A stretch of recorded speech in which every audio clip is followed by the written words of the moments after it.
This is BJ Murray from GuardYourGirlBoxing.com here with USS Steve Cunningham. What's up? What's up, man? Chilling. You've been missing in action for a minute. Yeah, since July. Been trying to get this well, we've been trying to get the rematch with Adamic, and then he went up. So that was, we were trying to schedule that for like September, October, but he fought what's the name? Galata. He fought Galata, Right. and he's staying up the heavyweight. So now I've got to fight the mandatory. Well, I'm number one. I'm fighting number 3, Matt Godfrey, for the vacant IBF title. Tomaz vacated the belt, moved up. So we're fighting Matt in early March. So that fight is already signed? Yeah, it's signed. Signed, set. We're waiting for the venue, either Vegas or Florida, so we'll see. Is HBO picking that fight up? We don't think so. It's the cruiserweight division thing. Here we go.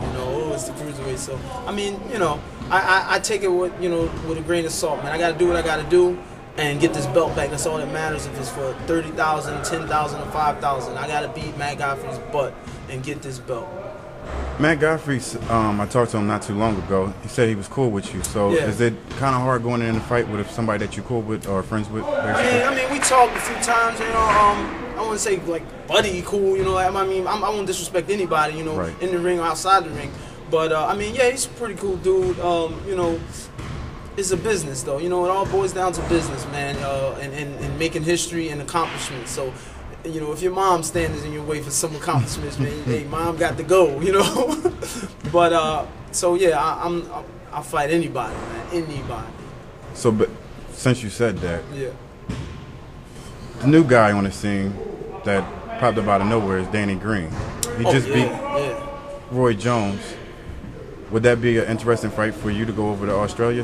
Man, I would love to do that, man. I'm the USS Cunningham, man. We travel, kick butt, come on back. God willing, we go ahead, we get this belt, in early March. I'm calling out everybody, all the champs. Marco Huck, Guillermo Jones, Danny Green. I would love to, make a unification bout.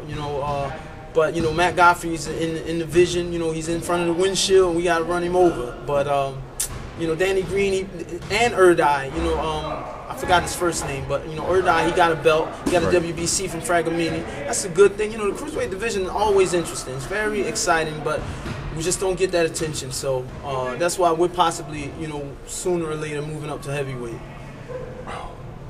Okay, one last question about cruiserweight, because word on the street is James Toney and Tarver is supposed to be moving up to heavyweight or down to heavyweight.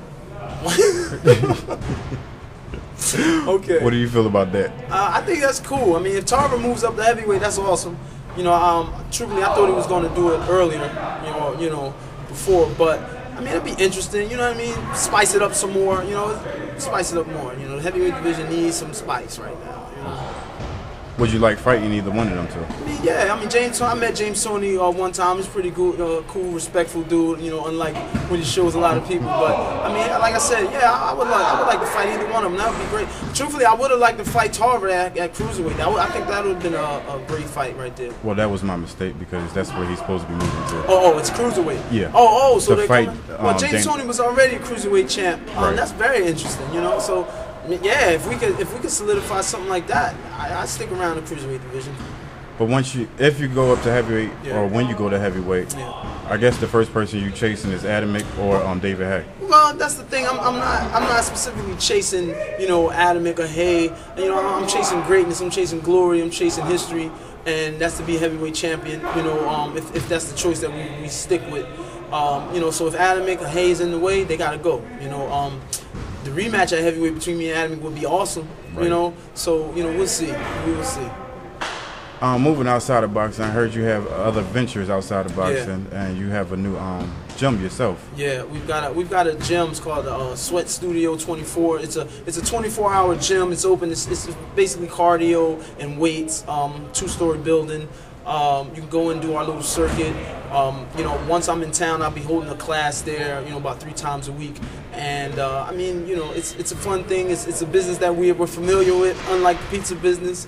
We opened the pizza shop and we closed it, but now we got somebody in there leasing it, and so we're going to be making a little money off of that somehow. We're still in the building, and I'm just looking into branching out, doing other stuff. with the money that I got, instead of flossing, because boxing's not going to be around forever. Right.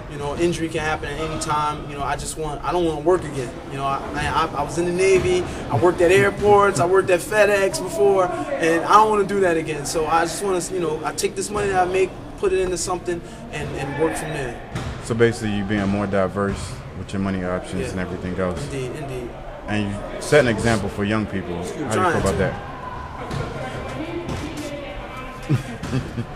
Trying, and that's why mainly for the young fighters too, because you hear the horror stories coming into boxing. Meldrick Taylor, guys like Meldrick Taylor. Even Tim Witherspoon. These are good guys, but they made so much money. But now that they don't have that money anymore, and other fighters, and it's just like, man, if they only would have took, 200,000 off of the 7-8 million that they made and did this with it or did that with it, they wouldn't be scrambling right now. So with the horror stories that I've heard, it's just like, that's like a kick in the butt. Like, yo, keep straight. Don't worry about buying that $100,000 Benz.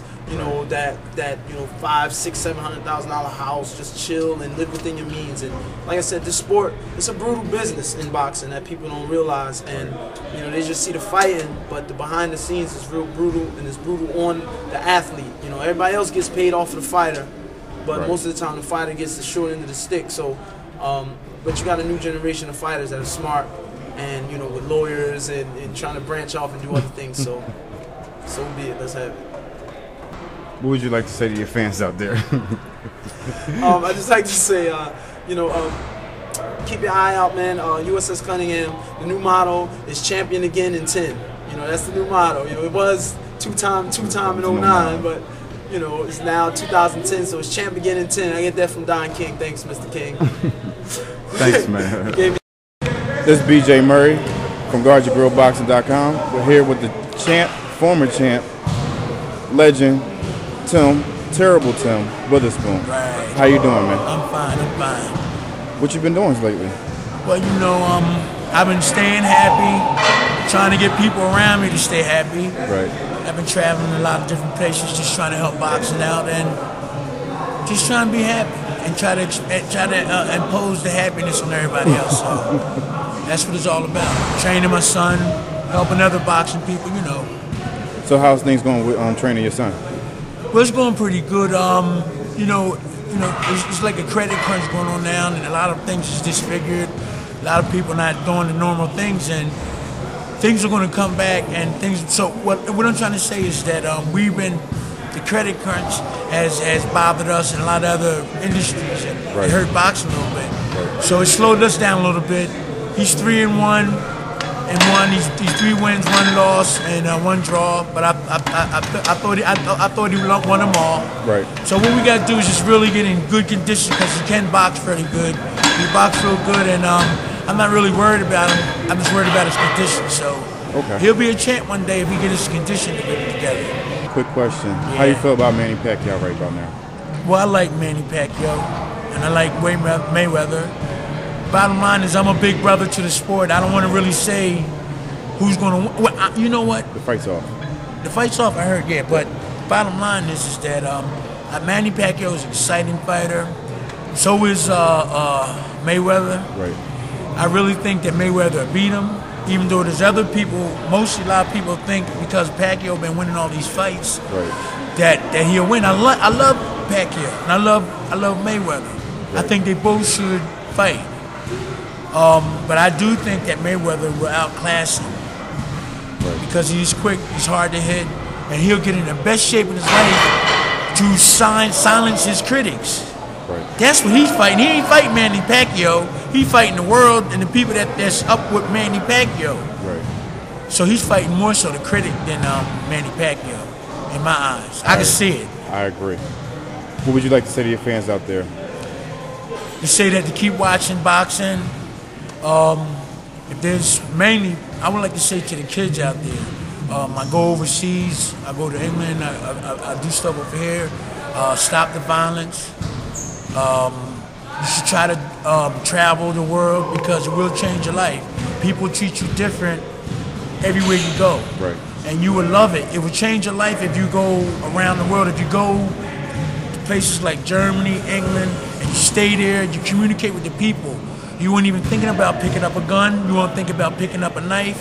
You weren't thinking about even fighting. You'll be thinking about getting a girl's phone number, and or having fun. Right. So this is what a lot of our young people are missing. We should be teaching them to travel the world, travel different states, meet different good people, and then come back and get their friends that's troubled and take them in it. So I think that's real important, more than saying what I can say about my fans. Okay. Because there's a lot of young people that want to become boxers. I think they should get education first and do boxing. But the main thing is to travel the world. It's not as violent as they say, as everybody's saying it is. There is a war, but don't be scared. Just travel and meet people all over the world.